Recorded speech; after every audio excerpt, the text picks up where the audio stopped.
ओम नमो भगवते वासुदेवाय।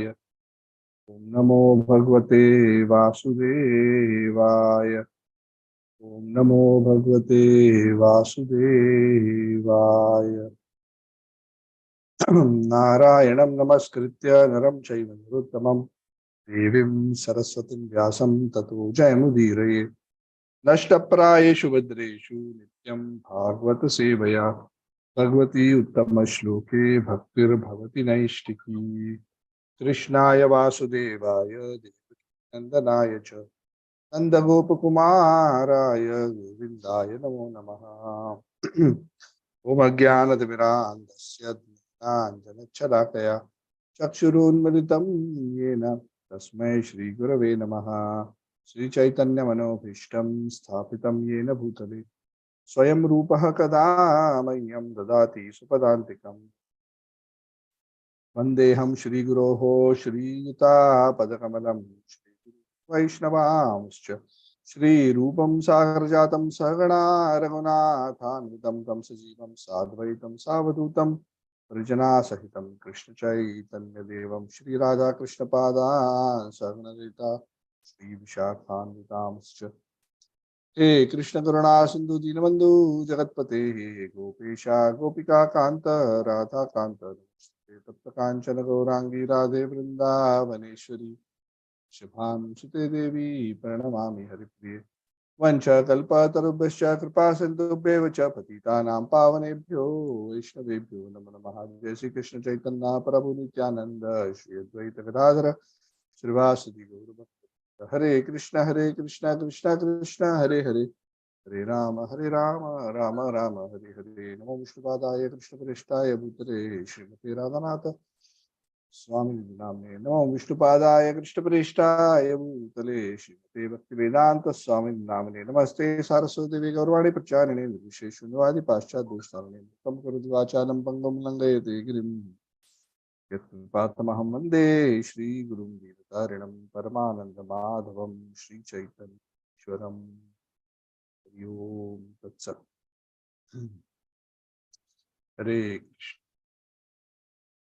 So welcome back to the auspicious, devotionally auspicious month of Purushottama.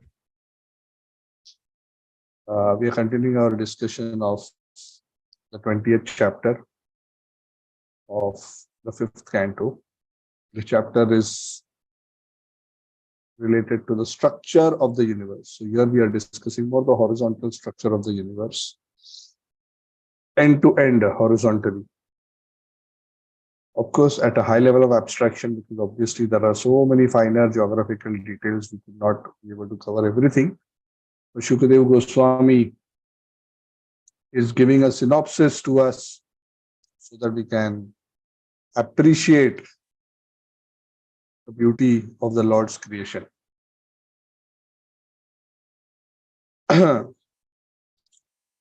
So we discussed last time, let me just see if I can share this.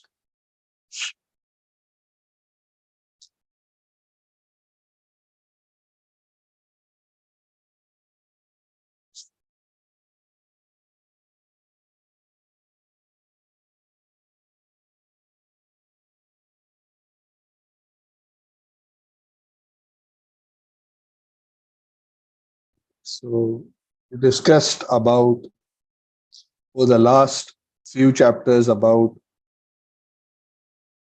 how the Bhumandal is divided into various dvipas.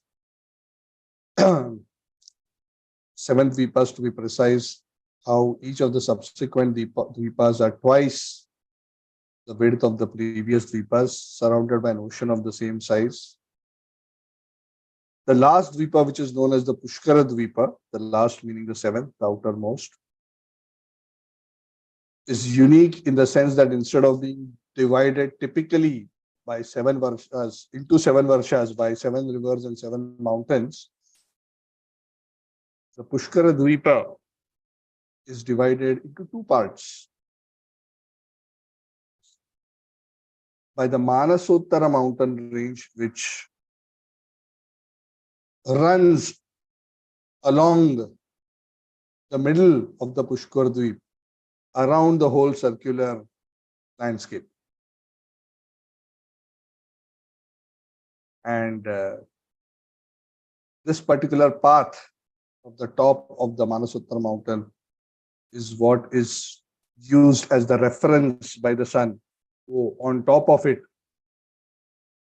and do its samvatsara. This is how the sun goes around. Obviously, the sun is focused on, not focused on, but the sun is essentially revolving not directly around the earth. Directly, the relative motion seems to be around earth, but actually it is revolving around Mount Sumeru, because Mount Sumeru is at the very center. And Mount Sumeru is the axis, or Mount Sumeru provides the axis around which the various grahas rotate. Circumambulatum, more specific. So we discussed about these various dvipas. We discussed about broadly who's residing in each of those dvipas, which is the deity that is being worshipped. The essential conclusion that we reached, and the important conclusion, is that we are actually already in the best possible place. We are both in the best possible place and in the, you can say, almost best possible time. I wouldn't say the best, because if we were the direct presence of Chaitanya Mahaprabhu, that would have been a tad better. But still, Mahaprabhu's extended pastimes are still going on. So we are in that small part of Jambudweep, which is one small tip. You see this innermost blue circle is a small tip at the southernmost part. It's not even shown here, but I'm just explaining so you can try to imagine.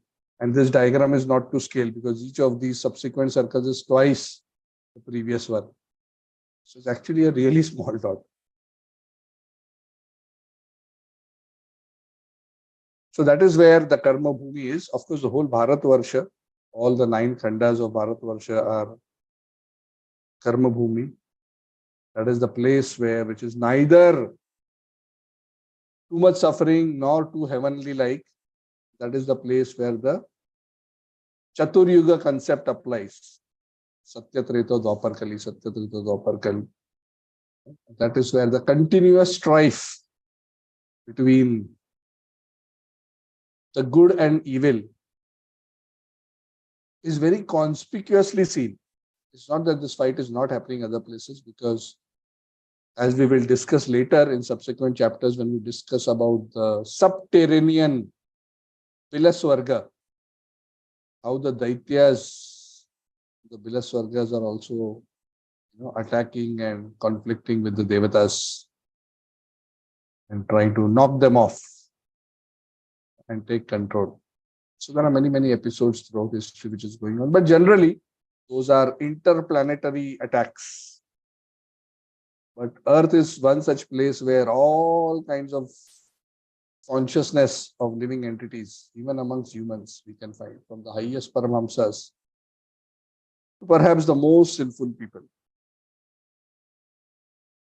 And being Karma Bhumi, this is also the Bhumi from where it is most convenient and most conducive to attain liberation. So those who want to attain the perfection of spiritual life, and those who want to transcend material existence altogether, rather than go and party either in the Bhauma Swarga or in the Divya Swarga, or for some, for that matter, in the Bila Swarga, and remain entrapped in the cycle of birth and death. Those who want to escape this, the Bharatvarsha is an ideal place where the environment is conducive to rapid spiritual advancement.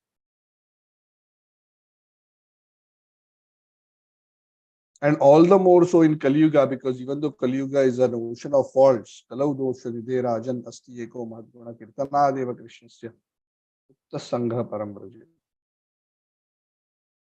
That even though Kali Yuga is an ocean of faults, there is one mahadguna. What is that mahadguna? Kirtana deva krishnasya mukta sangha parambraja. That one can be free from all materialistic contamination simply by chanting the holy names. And one can attain the supreme destination. That is why Chaitanya Mahaprabhu, even in his South India trip, as we were discussing, is telling everyone, just do this much. You chant Krishna's names and keep yourself inspired through the Gita and Bhagavad and ask others to do the same. Stay at home. No worries. But light the lamp of devotion, faith and devotion in the hearts of everybody around you.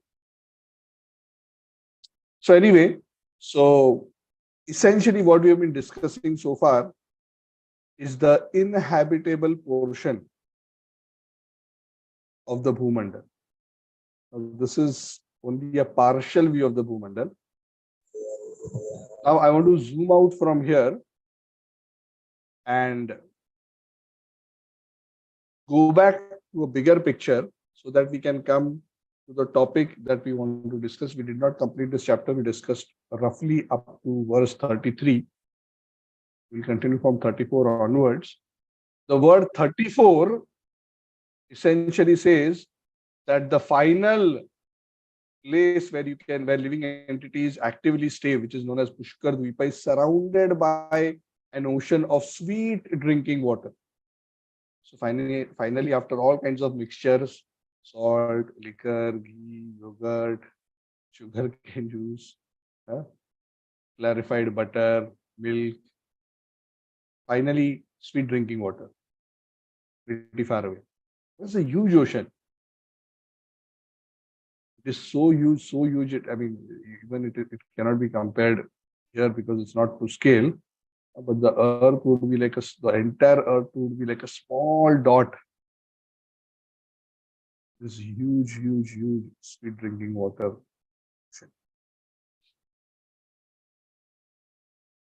The Bhagavatam pauses here and says that there is a very important feature of the horizontal universe which separates the inhabitable region from the uninhabitable region.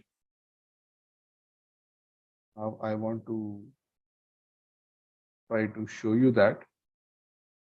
Now I will show you a few views so that you can imagine this properly. First, I'll give you a top view.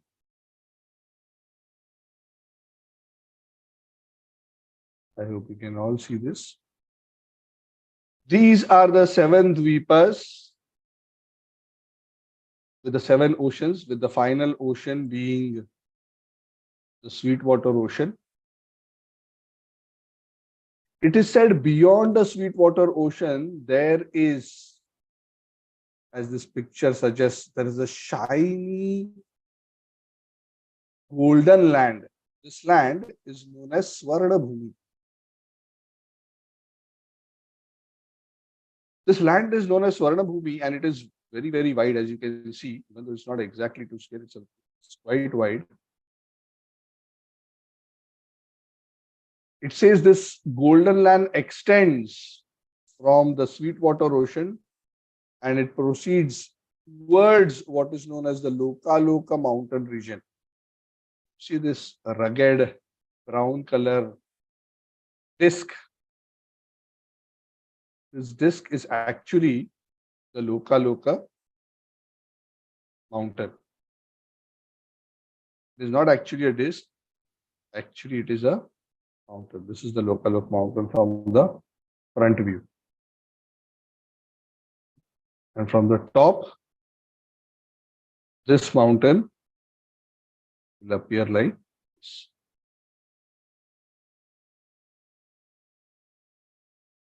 It's pretty huge, as you can see, because this diagram is slightly more comparable to scale, even though it's not exactly to scale, slightly more comparable to scale, to give us an idea of the inhabitable region which extends into the Swarna Bhumi. And then there is the Loka mountain. So there's something very interesting mentioned about the Swarna Bhumi. It is said this land is made of gold. Because it is so shining and there is sunlight which is coming and shining off it, it is so sparkling and it is so effulgent. It's practically almost like a mirror reflecting light, shiny gold. He said it is so shining that even if something is dropped into this region, because there is so much of shining light coming from it, one cannot see anything in that particular area. And because of the specific characteristic of this very intense reflective light that comes, which makes it practically impossible to see anything here, the Bhagavatam says that this particular piece of land, golden land, is not inhabited by anyone. In fact, it is said all living entities have abandoned the golden land.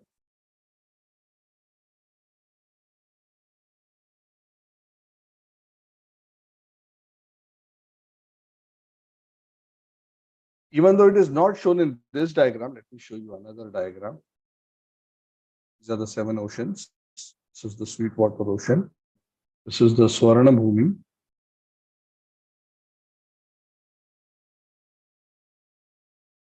And beyond the Swarna Bhumi, there is considered another feature, which is said to be a diamond land. Which is not shown in that diagram. It is shown here. That particular area is known as Vajra Lepa. Diamond and Vajra Lepa. I'm not going into the dimensions.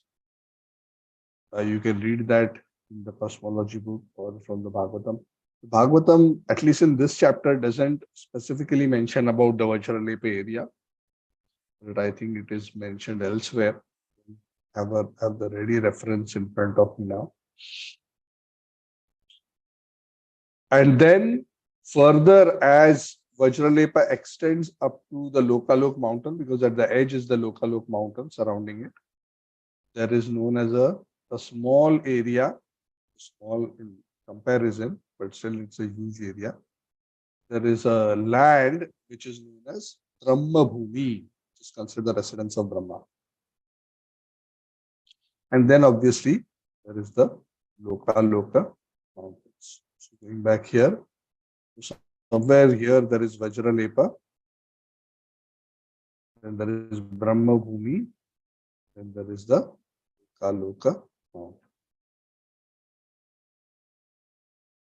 Now, this Loka mountain is actually a very interesting geographical feature. Why is it interesting? Because it has a very, very interesting purpose. First of all, this mountain is extremely, extremely tall. In fact, the main purpose of this mountain is to separate the inhabitable lands from the uninhabitable lands. That's why this Loka mountain divides the disk into 2 parts. The Loka Varsha, which is the central part. Loka Varsha means where people are inhabiting. And the Aloka Varsha. Aloka Varsha means where people do not stay. So living entities are populated here. There are no living entities here. Now we'll discuss a bit more about what is the geography, this region. We'll come to that in a few minutes. There are some very interesting features here. But I want to speak a little bit more about the Loka mountain per se.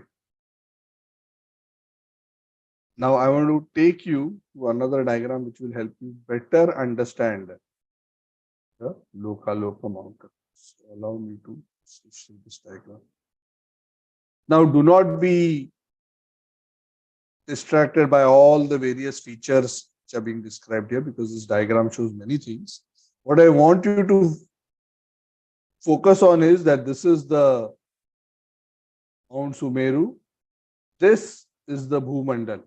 Now, mind you, I had mentioned this earlier also, just in case you do not recollect. Even though from the top, the Bhumandal, the inhabitable part of the Bhumandal appears like a disk with concentric circles, they are not all at a plane level. In fact, the Bhumandal is terraced. Now, actually, this diagram also doesn't clearly show a terraced view.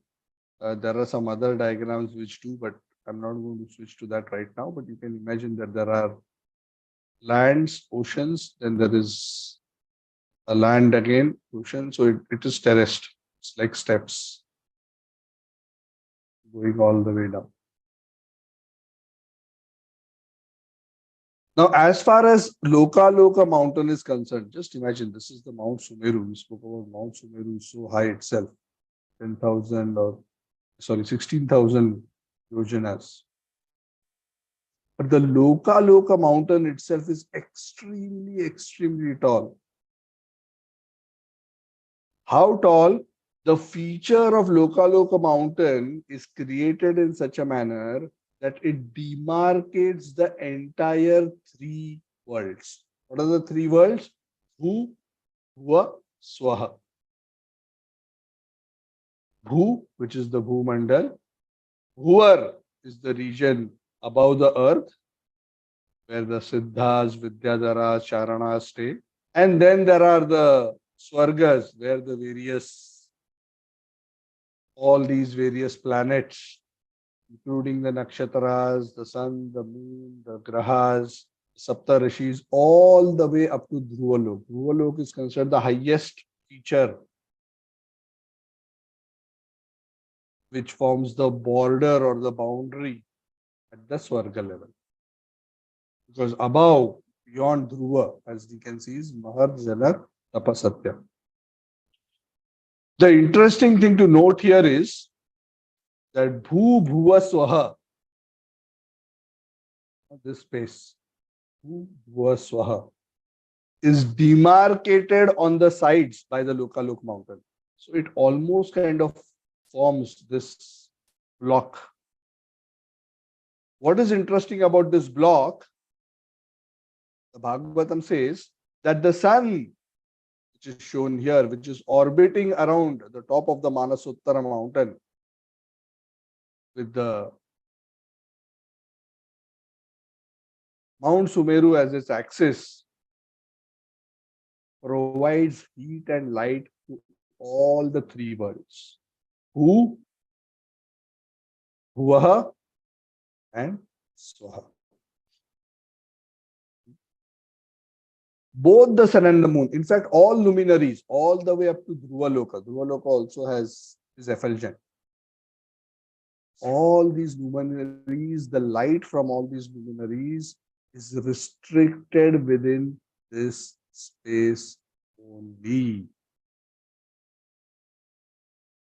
The light of the sun, moon, and other luminaries cannot go beyond Dhruva, even upward. Means Mahar, Janar, Tapasatya are not illuminated by the sun or the moon.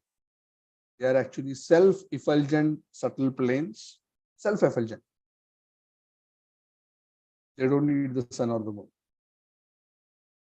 And beyond the Lokalok mountain, the light of the sun, moon, or Dhrolok cannot reach because this mountain is so tall. It's actually, even though here it seems to be exactly at Dhrolok side, it is said to be slightly higher than Dhruvaloka, that the light cannot reach on the other side. Neither the sun's light can go across, nor the moon, nor the Dhruvalok's light.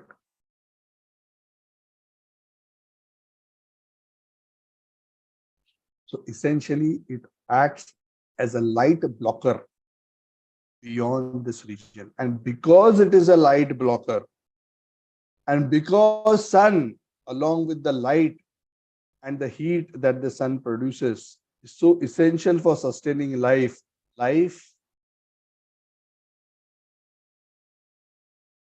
is sustained only within this Swaha.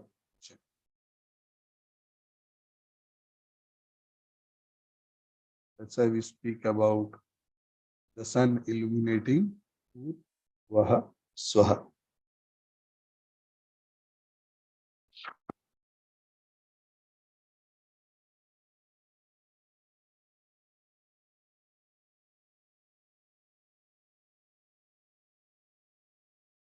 So now I want to go to another feature.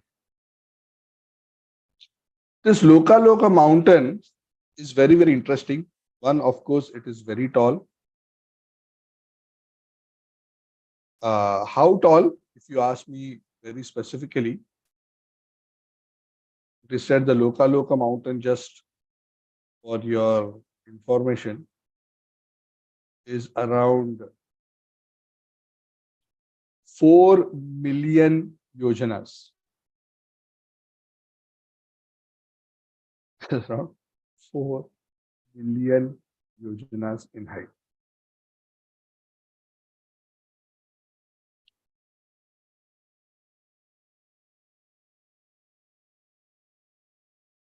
Now I want to share another very interesting feature about the Lokalok mountains.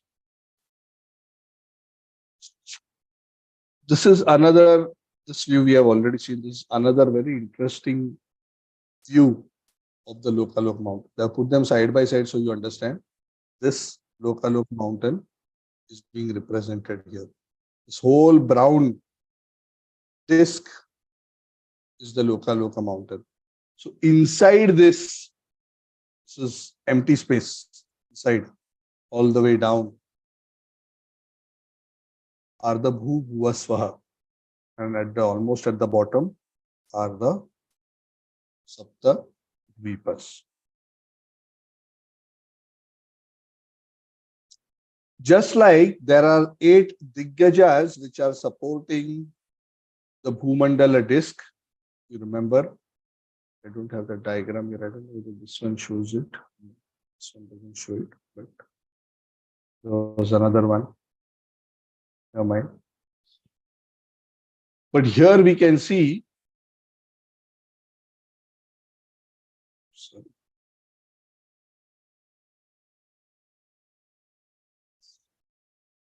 Here we can see that on the top of the Loka mountain, there are 4 very powerful elephants. While the 8 elephants which are supporting the earth from under, who are the balancing elephants, they are known as the Diggajas. These 4 elephants are known as Gajapatis, and they were installed by Lord Brahma in the 4 directions.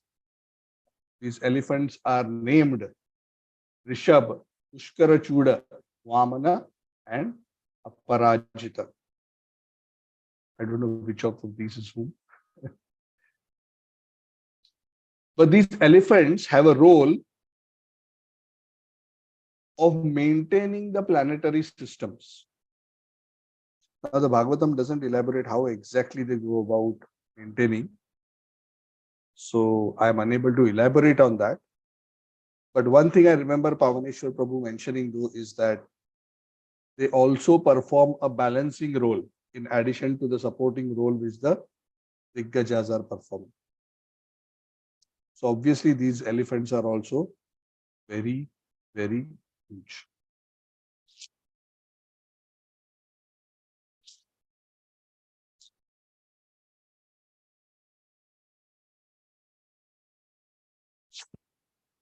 To maintain the affairs of the universe, apart from these 4 elephants, it is said there is a very special form of Lord Hari also resides on top of the Loka mountain.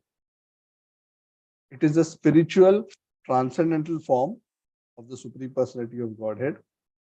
It is a form with 4 arms, Shankha Chakra Gada Padma, surrounded by his personal associates like Vishwaksena. The Lord is situated there, full of all opulences, such as Dharma, Jnana, and full of all his other Yoga Ishwaryas, including the mystic opulences, such as the Anima, Laghima, Prapti. this Chaturbhuja form, he is situated. And from there, he is maintaining the various affairs of the. So please note that this is one more place where there is a Chaturbhuj Vishnu Murti who is maintaining the affairs of the world. We have already discussed 3 or 4 places within one universe where the Lord is situated. One in Dwarkapuri, one in Dhruvaloka, one in the Vishnu Loka, which is above Satyaloka, and one is Garbhodakshayi Vishnu. This is one more. This is 5th.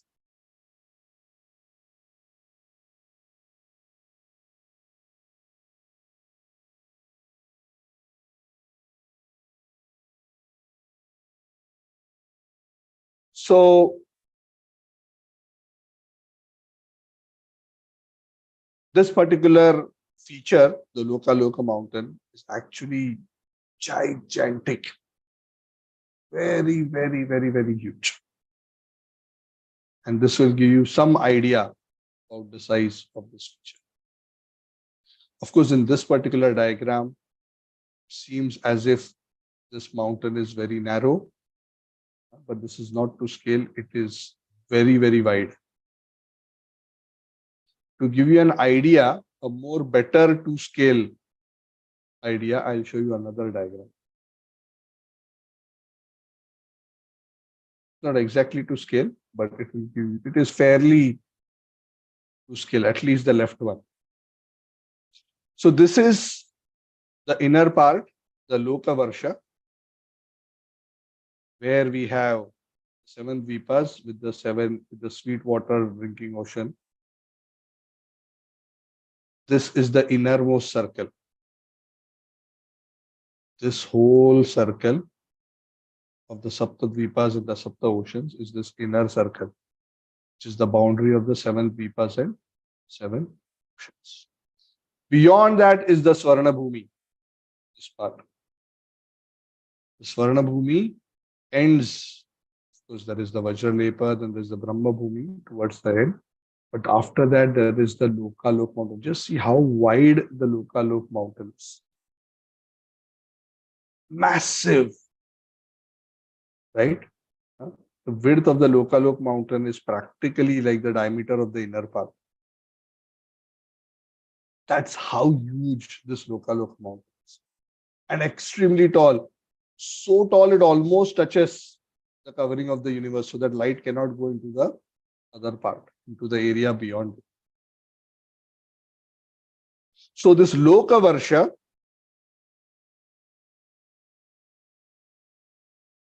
and the Aloka Varsha are separated by the Loka Aloka mountain. In fact, the mountain is named as such, essentially convey this meaning only, that this mountain divides the inhabitable regions of the universe from the uninhabitable regions of the universe. Can you imagine how big part of this universe, and this is the horizontal universe, is uninhabitable? So now if you may be wondering that if it is uninhabitable, what's exactly going on there? So you have asked a very good question. So I'm going to show you another diagram.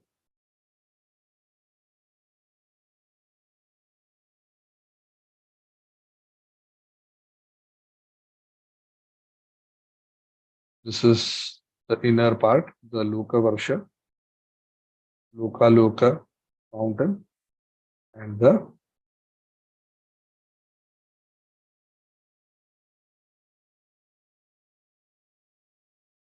Aloka Varsha. Now the Bhagavatam says that the Aloka Varsha is actually pitch dark space. How dark? Pitch dark. There is no light at all. Pitch dark space. No living entities are staying. Immediately on the outside of the Loka mountain,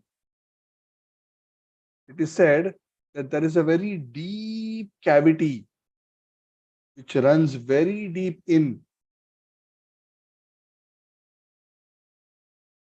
which is known as the region of darkness, Andha Tamas. This Andha Tamas is a very, very interesting area. Trust me, you don't want to go here. While there are hells at the bottom of the Bhumandal disk below the 7 subterranean planets, 28 hells are there, and some of those hells are quite dark. But this Andattama is said to be especially dark and hellish.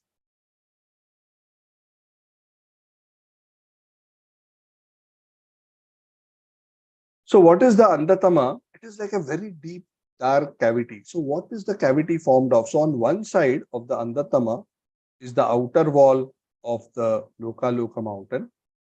And it is said further beyond the Loka mountain, after a small space of cavity, this cavity is not shown in this diagram. You have to imagine it. Some of these features are not very clearly shown in some of these diagrams. I'll have to look for the right diagram for that purpose. Just give me a minute. Let me see if I have it. That diagram here.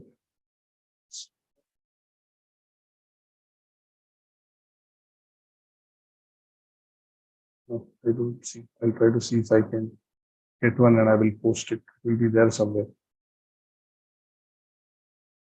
On one side is the outer wall of the Loka mountain. So when I say outer wall, we're talking about this is the outer wall. And here, just for your imagination, even though that feature is not shown here, here extending further all the way up to the covering of the universe is an icy layer known as Dhanodaka. Dhanodaka.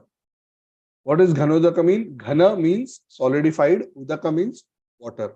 What is solidified water? Another word for ice. So this solidified ice is actually resting practically on top of the Garbhodak ocean. Perhaps it is icy because I'm speculating, it's not mentioned here. So there's no sun, there is no light, there is no heat here.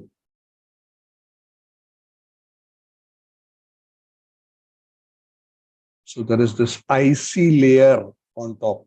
There's a particular width of that layer. I do not remember it very clearly. But this layer extends from the outer regions of the Loka mountain all the way up to very close to the outer covering of the universe.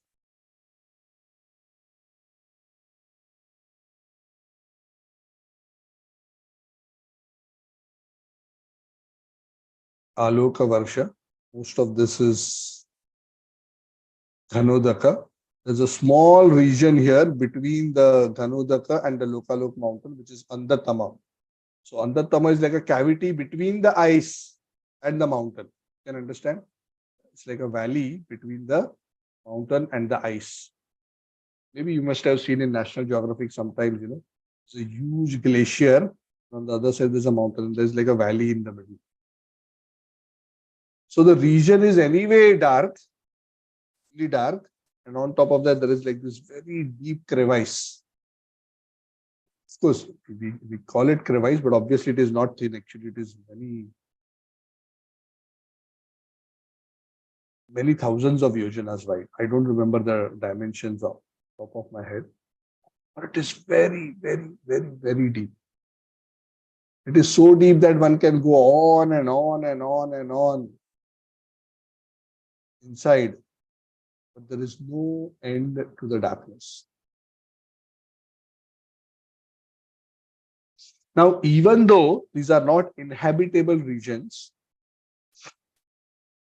It is said one of the purpose that this Andatama serves.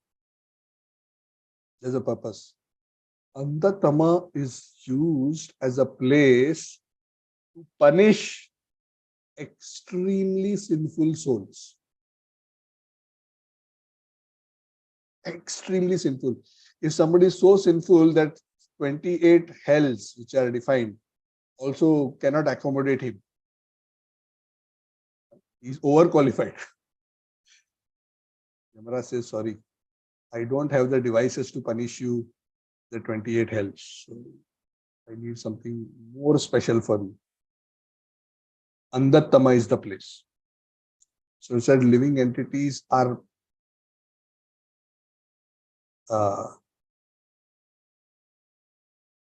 pushed into this intense darkness, and not for short periods, sometimes for as long as the universe exists. Can you imagine? For almost the entire lifespan. Not all of them are put for the entire lifespan, but the Shastras say that there are living entities there who are being punished, who will continue to be punished for the rest of creation. So the punishment can extend up to 311 trillion years, because that's the lifespan of the universe. I don't know if anybody has got that kind of a tenure, that area. Hopefully we don't have to get there.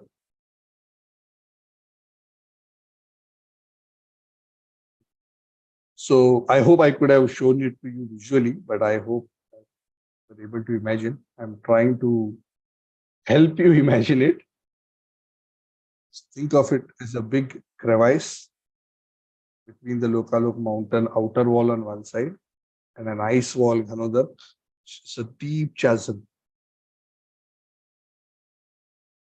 And that chasm is very deep. In fact, that chasm and that cavity sinks deep into the Garbhodak ocean itself.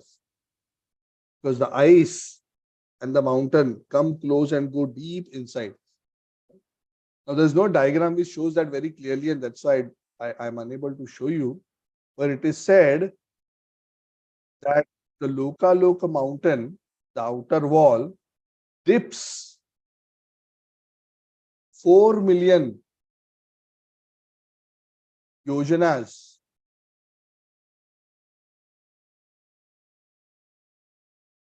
under the surface level of the Garbhodak ocean. 4 million yojanas. So 10 million yojanas is the height of the mountain, but 4 million yojanas under the Garbhodak ocean, the Lokalok mountain wall goes. So the cavity practically goes down deep up to that level. Now the Bhagavatam, now this is an interesting thing, so please listen carefully. The Bhagavatam in another place, in the 10th canto, mentions about this area. Does anybody know in what context? In something to do with Krishna's pastimes.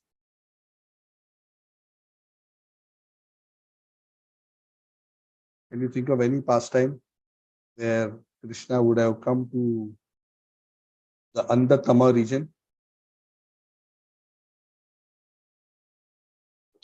In search of his guru's son. Yes. Sanjipani. Thank you. Perfect. Thank you very much. Yes, that is the right answer. So when his guru asked him to return his son, now I'll not go into all the details of the pastime, but the Lord took Arjuna and went to various places, and they said the son is not here. Yamara says son is not with me. Here. Finally, they decided to go and meet Lord Mahavishnu. So it is said, Krishna and Arjuna, Krishna of course took his chariot because normal chariot cannot travel. So it is said he went over the Lokalok mountain into the Aloka region through the Andatama. And because it was so dark and there was no light, Krishna used the Sudarshan Chakra to create light. And then there was the Ghanodaka. Krishna used the Sudarshan Chakra to cut through the Ghanodaka to create a passage for Krishna and Arjuna. And they went all the way up to the covering of the universe, went through the coverings of the universe, went outside the universe, and went and met Mahavishnu, from whose body all these universes are coming out. And then they had a chat with Mahavishnu. Mahavishnu was waiting to see Krishna. So when Krishna came, then Mahavishnu was very happy. And he said, actually, I perform this pastime just so that I can get your darshan. Mahavishnu is telling this to Krishna. So anyway, that's a very beautiful pastime. So that is where this feature is also briefly mentioned. So the Ghanodaka extends up here. It is said between the universal shell is actually the 7 layers. It's not all shown here. There are 7 layers, outer layers of the various elements: earth, water, air, fire, air, ether, and 3 certain layers. Between those layers and the Ghanodaka ice, there's a small free space. It is not like hard stuck. A small free space there. There's a dimension given to it. It is not mentioned here.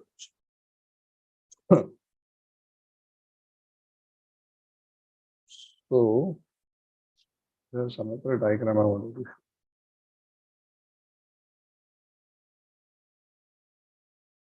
Okay, maybe I will try to show this.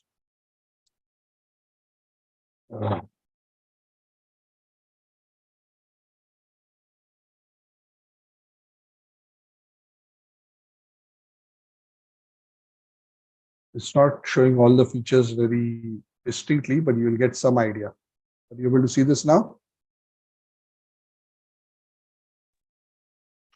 Yes, Prabhuji. Okay. So again, a quick recap from this picture's perspective. This is the Bhumandal. This is a terrace part. This is obviously Mount Sumeru. Even though we have not yet discussed, inside this earth, this whole brown part is actually earth, the land. It's quite thick. Inside here are the subterranean heavens. We haven't discussed this yet. The bottom are the hells. So this whole disk is the 7 islands and the 7 oceans. The Manasottar mountain is somewhere here, on top of which the sun is rotating. This is Swarna Bhumi. You see like this, but it is actually circular. This is a side view, which is a section. That's why you see it like this. This is Swarna Bhumi. Swarna Bhumi concludes. There is, of course, a Vajra lake here, and there is the mountain. As you can see, this mountain extends almost higher than the pole star and almost touching the coverings of the universe. The sun is rotating here. This side, even though there is light here, actually it is fully dark.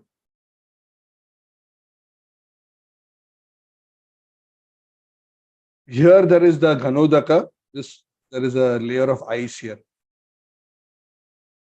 It is not shown here. There's a layer of ice here. This edge of the Lokalok mountain actually dips. It doesn't show here, but it dips into the Garbhodak ocean for 4 million yojanas. So this goes further in. This side also goes further in. This edge goes further in. And then there is ice here, and then there is a cavity which goes in. Cavity between the ice and the mountain which goes in.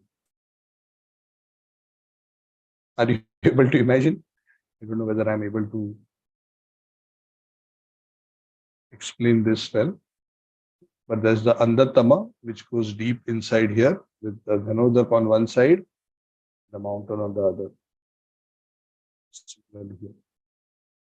Of course, this entire disk is supported by these Diggajas, who are on the top of Shesha, who's on the back of. On top of the Lokalok mountains are also the 4 Gajapatis. They're not shown here, but we discussed and already showed you a separate image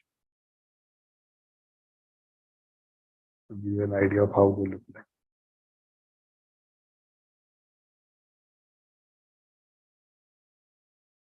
Yeah, I think this gives a slightly better idea. This is the Ghanodaka Aloka region. This is the This is not showing this properly. Actually, under tamas, this side here, under tamas is here.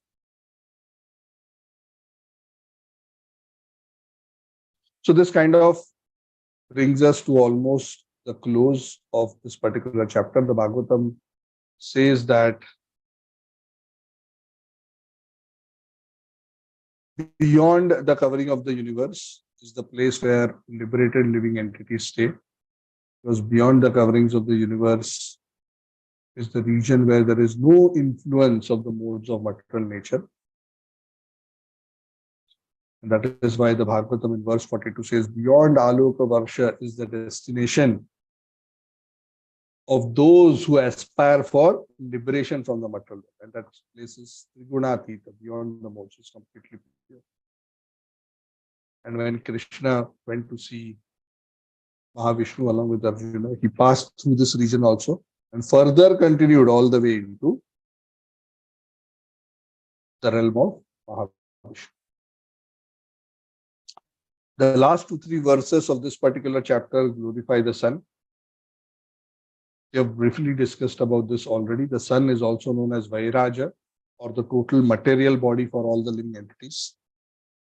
The sun is also known as Martanda because the dull egg, the lifeless egg like Brahmanda, Brahma's egg, was made suitable for life by the effulgence of the sun. So the sun is the main luminary.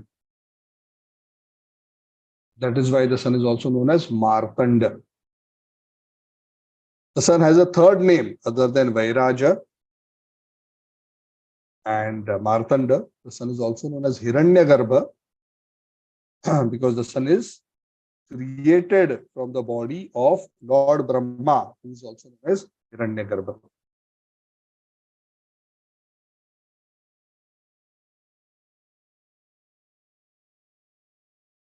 And the sun illuminates, nourishes Bhuva and Swaha. All living beings, whether it is demigods, humans, animals, birds, insects, reptiles, creepers, all are depending on the heat and light given by sun. Not only is all life sustained, but if there was no sun, we would not even be able to see. That's why the Surya Dev is also known as Drik Ishvara. Surya Dev is also in charge of sight, the power of seeing. So Surya Dev is very, very important. He is a very important representative of the Supreme Lord, a very important vibhuti of the Supreme Lord. That's why sometimes he is also referred to as Surya Narayan. This is a very important representative.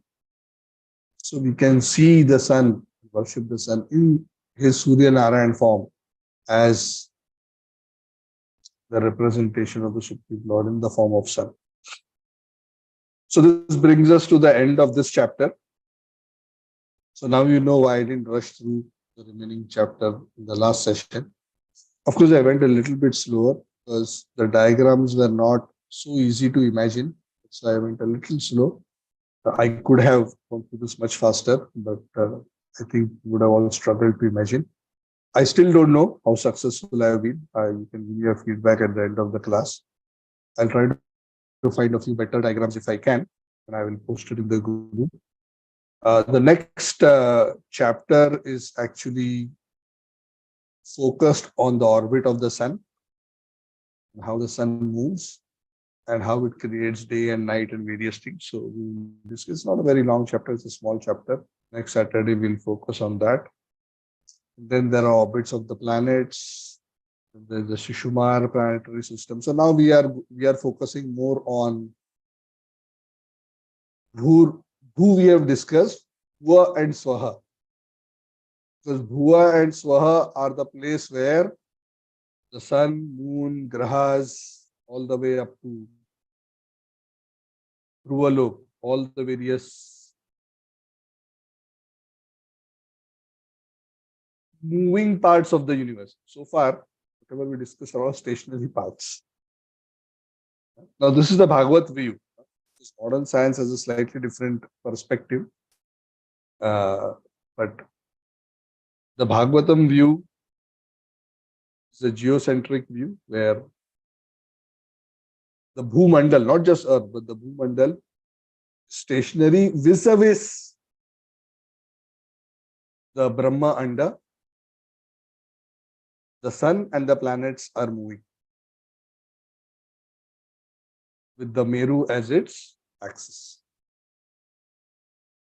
So I'm going to stop here. And if there are any questions, we can. Hare Krishna, Prabhuji. Yes, Aditi, Hare Krishna. Is it true that many people said that Surya and Chandra are the two eyes of the Lord? Yeah, we discussed that last class only, right? Last class or last class.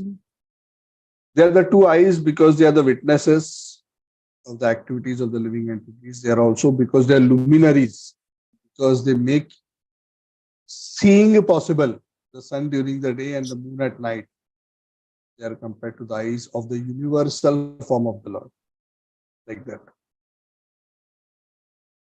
Thank you, Prabhuji. Yeah, Pooja ji. Hare Krishna, Prabhuji. Hare Uh, Krishna. Prabhuji, I have two questions. It's actually related to the diagram which you have shown just now. The first one is in Gayatri Mantra we read Om Bhur Bhurva Swaha. Is it adopted from the Bhagavatam? Means the same which you are showing in the local Yes. Because why we are showing Bhurva Swaha? Because the Gayatri, the Surya Gayatri, sun is nourishing Bhurva Swaha only. The domain of the sun is only Bhurva Swaha. Okay. You understand? It's the same thing. We just discussed, right? Within the Loka mountain region, the domain, the bottom is earth, then there is Antariksha, and then there is Swaha, all the way up to Dhruva, which is the highest part. Beyond Dhruva, sunlight doesn't go, even upwards. Sun, moon, or the other light doesn't extend to a Janar Mahar Tapasatyam. And horizontally, also the light cannot go because the Loka mountain blocks it. Of course, bottom also it cannot go because there is a land. So it cannot penetrate the land. So the domain of the sun in terms of disseminating light and heat is only within that cylinder-like area, if you can imagine. Correct? So that is why we are worshipping Surya in the context of Bhurva Swaha.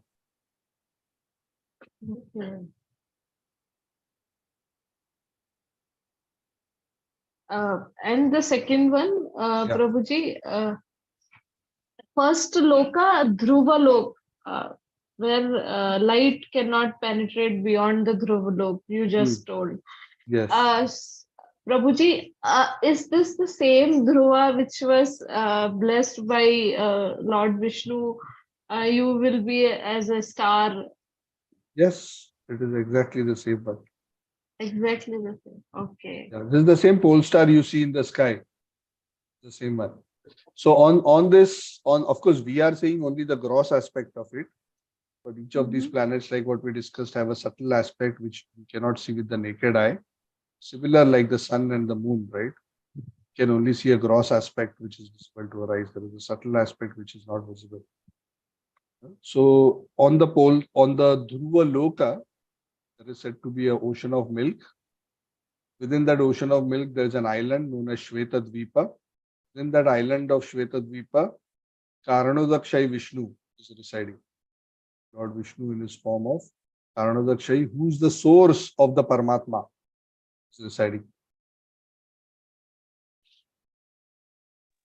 And of course, along with the chief devotee on that particular planet is Dhruva, because Dhruva was the planet, of course, pre-existed Dhruva, but Dhruva was given dominion over that planet after Dhruva pleased the Lord. And Dhruva gave him that planet as a gift, as a blessing. Of course, the Lord's planet, but he's kind of allowed to govern it. So he, along with many other pure devotees. So that planet is practically like a Vaikuntha Loka. It is like a Vaikuntha on earth. Or not on earth, sorry. Vaikuntha in the universe. Equivalent. Yeah. So it is said higher than this. So This is the top of the Lokalok mountain. This is the pole star. So this is the region where sunlight and all the luminaries light exists. That's all. This space cannot go up, cannot go down, cannot go sideways. Okay. Does it help you? Yeah. Yes, Prabhuji. So Yes. Garbhodok Thank you, Ocean is going to be very dark. Mhm. No sightseeing in Garbhodok Ocean.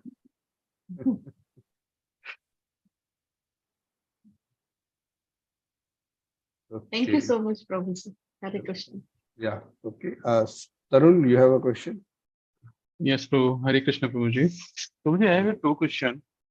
First question is linked with the last class.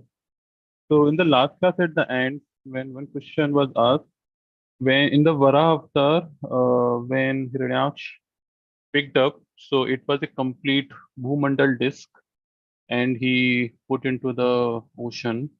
And then one Vara avatar, Lord basically take it out and then saved it. Then where was the Hiranyaksh actually? Because he should be within the Bhumandal, right? Not necessarily. Just like some of these other powerful demons, they can even travel within Antariksha. They can travel to the higher planets, that whole space, right? They can travel. Some of these very powerful demons. Oh, so they may even cross these boundaries and then they can. Yeah. The Daityas are very powerful. And we'll discuss that when we come to discuss the subterranean heavenly planets. We'll go into this topic in detail.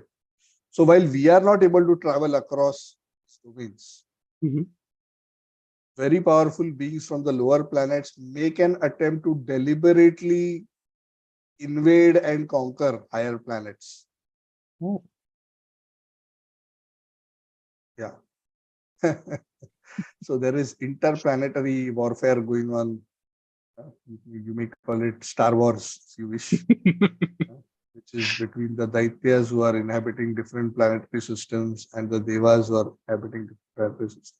Both are very powerful and opulent, but they are different domains.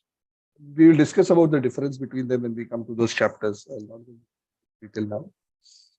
But yes, some of these powerful beings can travel. Of course, they cannot just come and stay, because without proper piety, even though you can temporarily come for a short while and visit some planet, I'm talking about powerful beings, you cannot do it. But you're not allowed to stay. And that is the job of the Devatas, to ensure that only qualified living entities can go to certain regions. Of course, when demons become very powerful, they try to break the law and without visa try to immigrate. So all these things happen, and that's why we have this repeated fight between the Daityas, Danavas, and the Adityas, sons of Aditi. The sons of Aditi and the sons of Diti and Danu, they are always in conflict. Prabhuji, I have one more question, and that is, I was reading the Bhagavad Gita, and there is a line in the chapter 9 where Krishna says, जो पितरों की पूजा करते हैं वो पितृलोक जाते हैं. So, where is this pitralok and why there is a special lok created for ancestors?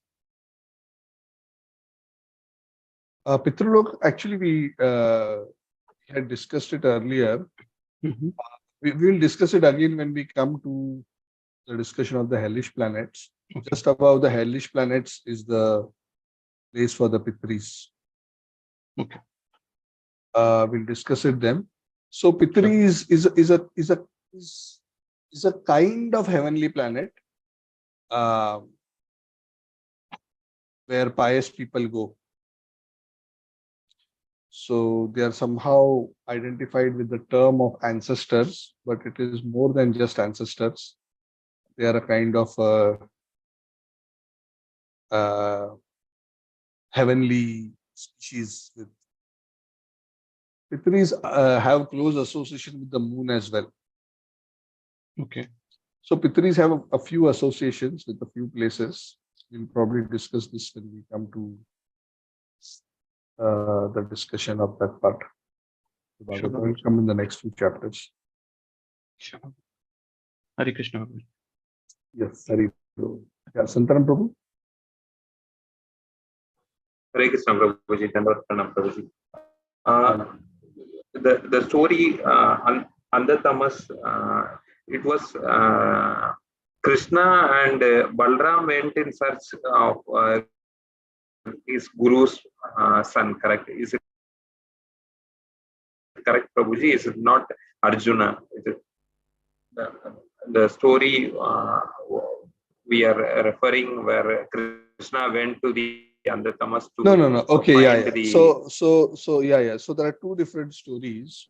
One is Sandipani Muni and Krishna Balram. That's a different story. Yeah, you are correct. The story here is the son of the Brahmana who was killed in, whose son, passed away in Dwarka. Right? And Arjuna had promised him that I will bring your son back to life. Yeah. So you are correct. Yeah. Thank you for mentioning that. These are two different stories. That story also, the son was brought back, but that's a totally different. That was not from Lord Mahavishnu. That is from another domain. Yeah. So this is the story where Arjuna had promised that I will protect the life of the son of the Brahmana, because he had criticized Krishna and said that Krishna is not able to protect my son. So he took a vow, and then, still the son died. And then Arjuna was about to enter fire, and he was about to commit suicide. And then Krishna said, okay, no, let's sort the matter out.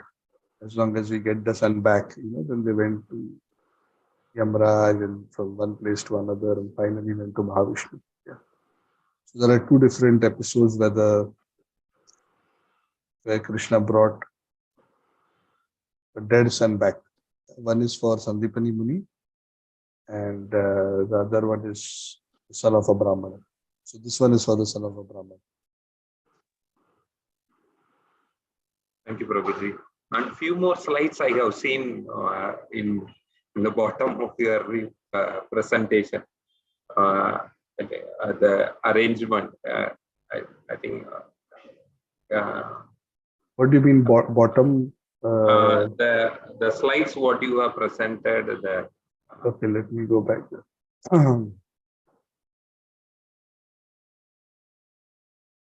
think we saw most of the slides. This we saw. This we saw. This we saw. Yes. This we saw. Yes. Also we saw. This Yes. also. This we discussed last time. Okay. We discussed last time, so I didn't show it again. This we have already discussed. This I saw, and this also I showed. So I showed all. Okay, Prabhuji. That's fine. Prabhuji, one thought means in terms of Adha Tamas, which is the outside area where this complete dark and only punished people are there. Is the Ashwathama is being punished to be there because he is being punished to be lived till the end of this entire time? No, he's not punished that long. He will be. He's not there. He's on earth only, somewhere in Bharatvarsha. Whether he's on Bharat Khanda, I'm not very sure. Some people say he's on Bharat Khanda, but wherever he is, he is destined to be the next Vyas, the next Dwapar Yuga. So he's around. Okay. So it's not very far. So he has a very long life. So he's counted as a Chiranjeevi. He's nothing to do with. He's still in his cross body.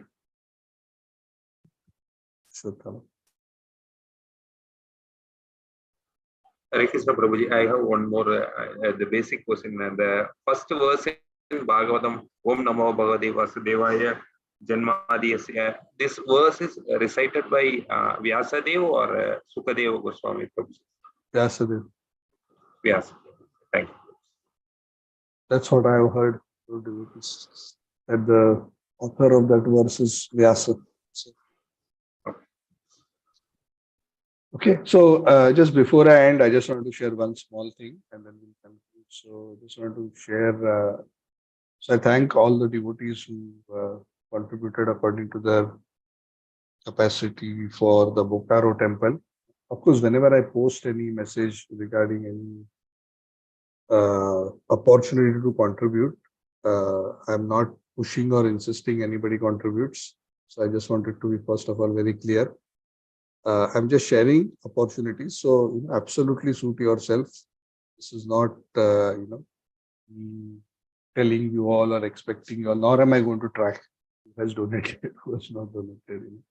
That's not my thing. But if I see a worthy cause, then I just feel that I want to extend that opportunity to others, so that if you wish, you can take benefit of that opportunity. I thought, of course, one can contribute so many places, but this was a place where the temple was altogether burnt, and they were seeking Lakshmi for this. So some of you have contributed, and I know because some of you mentioned it to me, for different reasons, obviously, not for anything else.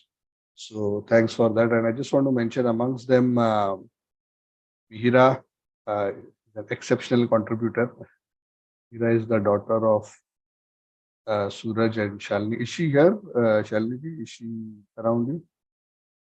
I think she is in with her grandmother, maybe Archana. Okay. So if she can come on video, that will be good.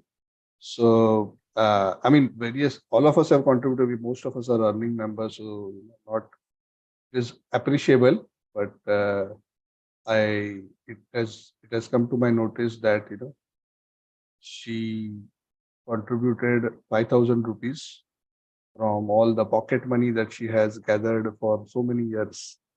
She gathered together, and out of her own volition, she came forward to herself say that I want to contribute to this cause. So this is appreciable, especially the cause is also noble. It is Purushottam month, and Krishna values our offering to the extent of the sacrifice we make. So 5,000 is not the same for every person from Krishna's eyes. Krishna sees what that 5,000 means to each of us when we give. So from Krishna's perspective, of course, nothing is small or big. It is a matter of our love. So while of course we appreciate everybody's contribution, I just thought that this deserves a special mention. So my thanks to her. So please convey Nidhi and Suresh to her also our appreciation. So this is an inspiration. So that's how we want the values of Yajna, Dana, Tapa, which should be instilled in us from young age. Should never forget we are in Karma Bhumi. Of course, for us, we are not just interested in doing punya. We want to do devotional Yajna, Dana, Tapa for the purpose of pleasing the Supreme Personality of Godhead. But these are very important aspects of a sadhaka's life. And this is what not only will help us purify ourselves, but actually help set up an ideal society where people take care of each other and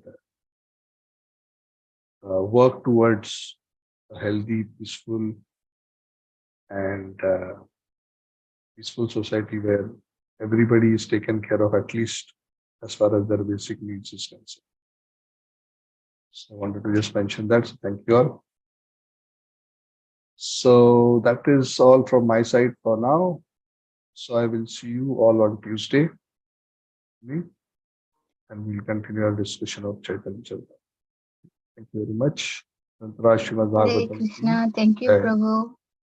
Thank you, Shri Prabhupada. Thank you, Prabhuji. Hare Krishna. Thank you, Prabhu. Hare Krishna. Hare Krishna. Hare Krishna. Thank you, Prabhuji. Hare Krishna. Prabhu. Thank you. Thank you, Prabhuji. Thank you, you. Hare Krishna. Thank you, Bhaskar, Sapnaji. Hare Krishna. Archana ji, Linda ji, Hare Krishna. Sini ji, Sachi Prema Mataji, thank you. Induleka Mataji, Shridevi Mataji, Charan Lakshmi.